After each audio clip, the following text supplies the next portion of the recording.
Cinnamon में हमारे पास एक कंपाउंड मौजूद है जिसको हम सिनेमल्डिहाइड कहते हैं। अगर हम इसका इस्तेमाल करते हैं तो ये हमारे बेली फैट को कम करने में इंपॉर्टेंट रोल प्ले करते हैं। क्वेश्चन यहाँ पर यह आता है कि सिनेमन का इस्तेमाल किस वक्त किया जाए और कितनी मिकदार में इसका इस्तेमाल किया जाए और किस तरह से इसको अपने डाइट में इनकॉर्पोरेट किया जाए ताकि ये बेली फैट को ख़त्म करने में इंपॉर्टेंट रोल प्ले करे। और हम YouTube चैनल को सब्सक्राइब करें और बेल के आइकन पर क्लिक करें।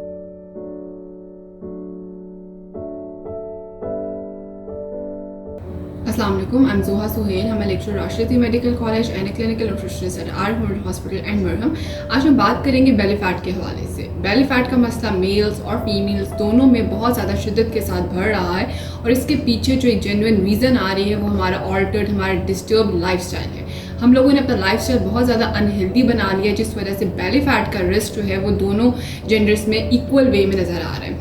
मेल्स में अगर बेली फैट उनका वेस्ट सर्कमफ्रेंस 40 इंचेस से अबव हो जाए तो उनमें बहुत ज़्यादा जो क्रोनिक डिसऑर्डर्स हैं उनका रिस्क बढ़ जाता है। इसी तरह से अगर फीमेल्स में वेस्ट सर्कमफ्रेंस उनका बेली फैट की वजह से 35 इंचेस से ज़्यादा बढ़ जाए उनमें भी बहुत ज़्यादा क्रोनिक डिसऑर्डर्स का मसला बढ़ रहा होता है, जिसमें इंसुलिन रेजिस्टेंस का मसला आ रहा होता है, कार्डियोवैस्कुलर डिजीज़ का रिस्क उनमें ज़्यादा नज़र आ रहा होता है। तो वो लोग जिनका बेली फैट नॉर्मल रेंज से ज़्यादा हो रहा है वो अपने लाइफस्टाइल को यहीं पे स्टॉप करके उसको अच्छा बनाना शुरू कर दें, अनहेल्दी लाइफस्टाइल को छोड़ दें और हेल्दी लाइफस्टाइल की तरफ आएँ ताकि उनका जो बेली फैट है वो ज़्यादा ना बढ़ सके और वो रिवर्सल वे में चलना शुरू हो जाए।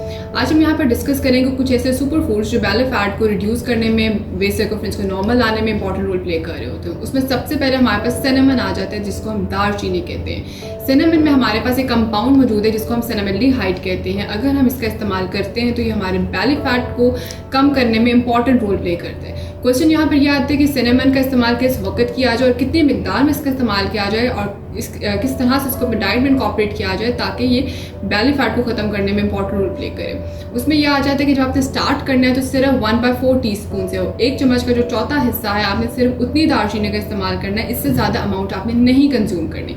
बेहतरीन वक्त इसका सुबह आपका निहार मुँह का वक्त है जिसमें आप लोग 1 ग्लास टैप वाटर में यानी कि आपका जो रूम टेम्परेचर पानी है उसके अंदर आप इसको डालकर कंज्यूम करें, या अगर आप इसको ल्यूकवार्म वाटर में भी कंज्यूम करते हैं तो वो भी बहुत बेनिफिशियल है। उसके बाद जब पेशेंट्स की इसकी टॉलरेंस इंप्रूव हो जाती है फिर हम अर्ली मॉर्निंग भी रिकमेंड करते हैं और उसके बाद आहिस्ता आहिस्ता उनके फूड्स में, उनकी मील्स में इसकी इनकॉर्पोरेशन को बढ़ाते हैं। सिनेमन के अलावा टर्मरिक जिसको हम हल्दी कहते हैं, हल्दी में हमारे पास करक्यूमिन मौजूद है। करक्यूमिन बॉडी में जाके बाइल एसिड की प्रोडक्शन को बनाता है। बॉडी के अंदर जितनी अच्छी बाइल की प्रोडक्शन होगी उतना अच्छे तरीके से फैट जो है वो इमल्सिफाई होगा, उसकी अच्छी तरीके से एब्जॉर्प्शन होगी और वो एक्सक्रीशन होती जाएगी उसी गुड वे में। तो इसलिए जिन लोगों को बेली फैट का मसला है अगर वो हल्दी का इस्तेमाल करते हैं तो उनके अंदर जो अच्छी फैट की एमल्सिफिकेशन होगी, इस वजह से फैट जो है वो आपकी पेरिटोनियल कैविटी में, आपके वेस्ट के एरिया में एक्यूमुलेट नहीं हो सकेगा। बेहतरीन वक्त इसको कंज्यूम करने का अर्ली मॉर्निंग भी है और बेड टाइम। बहुत से लोग रात सोने से पहले दूध कंज्यूम करते हैं तो कोशिश ये करें कि 1 चम्मच का जो चौथा हिस्सा है 1/4 टीस्पून वो आप टर्मरिक का, हल्दी का दूध में डालकर कंज्यूम करें, जिस वजह से बेली फैट का जो रिस्क है या जिन लोगों का बेली फैट जो वो बढ़ चुका है उससे वो बेहतर होता जाएगा। इसके अलावा ग्रीन टी में हमारे पास 2 कंपाउंड्स मौजूद हैं जो हमारे वेस्ट सर्कमफ्रेंस को, हमारे बेली फैट को हेल्दी रेंजेस में रखते हैं। एक उसमें EGCG मौजूद है और सेकेंड इसमें कैटेचिन्स मौजूद हैं। एक तो ये हमारे निज़ाम हज़म को भी इम्प्रूव करता है और दूसरा हमारी बॉडी में जो एक्सेस और बैड फैट एक्यूमुलेशन हो रही होती है उसको बर्न आउट करने में इंपॉर्टेंट रोल प्ले करते हैं।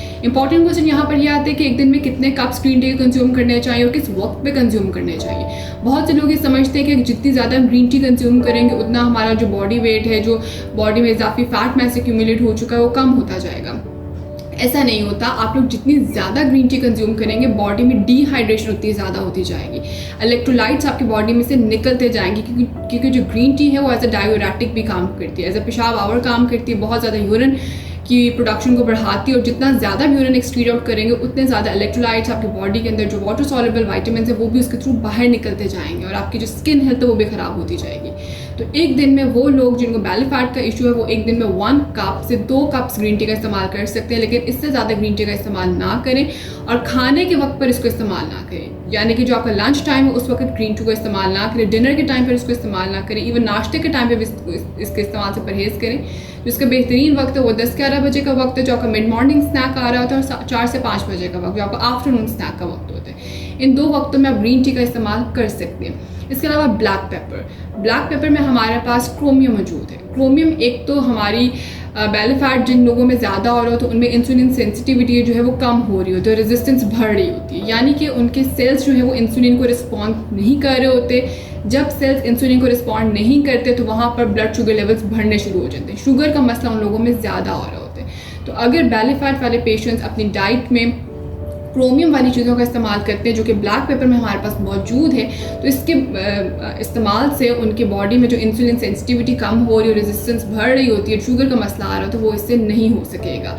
तो इसलिए जिन लोगों को बेली फैट का मसला है वो एक दिन में 3 से 4 काली मिर्चों का इस्तेमाल ज़रूर रखें ताकि उनका जो बेली फैट बढ़ रहा है वो उसके थ्रू ना बढ़ सके। इसके अलावा एप्पल साइडर विनेगर जो आपका सेब का सिरका है, मैं यहाँ पर सेब के सिरके की बात कर रही हूँ, सिंथेटिक विनेगर जिसको वाइट विनेगर से सफ़ेद सिरका कहते हैं उसकी बात नहीं कर रही। जो आपके पास एप्पल साइडर विनेगर जो सेब का सिरका है उसका इस्तेमाल बेली फैट के लिए बहुत बेहतरीन है क्योंकि वो एज अ थर्मोजेनिक काम करते हैं और बॉडी में मौजूदा जो इजाफी चर्बी होती है उसको बर्न आउट करने में इंपॉर्टेंट रोल प्ले कर रहा होता है। और जब आपने इसको स्टार्ट करना है तो आपने सिर्फ आधी चम्मच से इसको स्टार्ट करना है 1 कप ल्यूक वार्म वाटर के अंदर। इससे ज़्यादा इसकी अमाउंट आपने एकदम से इस्तेमाल नहीं करनी और प्रोग्रेसिवली अपनी कंसल्टिंग के रिकमेंडेशंस के अकॉर्डिंग इसका इस्तेमाल करते जाएं। इसके अलावा कलौंजी में हमारे पास एक कंपाउंड मौजूद होता है जिसको हम नाइजोलोन कहते हैं और ये हमारे लिए central obesity, central body fat जो कि एब्डोमिनल रीजन में ज़्यादा आ रहा होता है उसको बर्न आउट करने में इंपॉर्टेंट रोल प्ले करते हैं। तो अगर आप कलौंजी का इस्तेमाल अपनी डाइट में करते हैं, वो लोग जिनको बेली फैट का मसला हो चुका है या वो लोग जिनका बेली फैट बढ़ रही आहिस्ता आहिस्ता, अगर वो कलौंजी का इस्तेमाल करते हैं तो उसके थ्रू अफादियत हासिल कर सकते हैं। अब क्वेश्चन ये आता है कि कलौंजी कितनी मिकदार में कंज्यूम करनी चाहिए। कलौंजी जब आपने कंज्यूम करनी है तो सिंपल 4 से 5 दानों से कंज्यूम करनी है। आप उसको निहार में भी इस्तेमाल कर सकते हैं, आप उसको अपनी रोटी में आटे में गूंद कर इस्तेमाल कर सकते हैं। डिफरेंट लोग गर्मी के मौसम में चटनीज कंज्यूम कर रहे हो तब चटनी में उसको डालकर कंज्यूम कर सकते हैं। आप सिंपल पानी के साथ भी उसको कंज्यूम कर सकते हैं। तो जिस तरीके से आपको बेहतर लगता है आप उसका इस्तेमाल कर सकते हैं। इसके अलावा जब हम लोग डाइट की तो बात अब कर ली, अब फिजिकल एक्टिविटी के बारे में जब बात करते हैं कि फिजिकल एक्टिविटी किस तरह से बेली फैट के लोगों के लिए अच्छी है, उसमें आ जाता है कि ऐसी एक्सरसाइजेस को अपनी लाइफस्टाइल में इंकॉर्पोरेट करें। अगर आप सेडेंट्री हैं, पूरा दिन आप किसी भी किस्म की एक्टिविटी नहीं करते तो उस चीज़ को ज़रा ख़त्म कर दें क्योंकि बेली फैट के लिए डाइट का भी बहुत अच्छा रोल है और साथ फिजिकल एक्टिविटी का भी बहुत अच्छा रोल है। तो इन दोनों चीज़ों को अपने लाइफस्टाइल में इंकॉर्पोरेट करें ताकि हेल्दी वे में आप वजन को और बेली फैट को रिड्यूस करते जाएँ। एक्सरसाइजेस में ऐसी एक्सरसाइजेस का इस्तेमाल रखें जो आपके बेली फैट को बर्न आउट करें, जिसमें क्रंचेस आ जाते हैं, जहाँ पर आपके बेली फैट के ऊपर प्रेशर एक्सर्ट होगा, वो एक्सरसाइजेज आपको इसको रिड्यूस करने में इंपॉर्टेंट रोल प्ले करती हैं। हम YouTube चैनल को सब्सक्राइब करें और बेल के आइकन पर क्लिक करें। अभी मरहम ऐप डाउनलोड करें और किसी भी मसले के लिए 2000 से ज्यादा स्पेशलिस्ट डॉक्टर से ऑनलाइन ऑडियो या वीडियो कॉल के जरिए बात करें।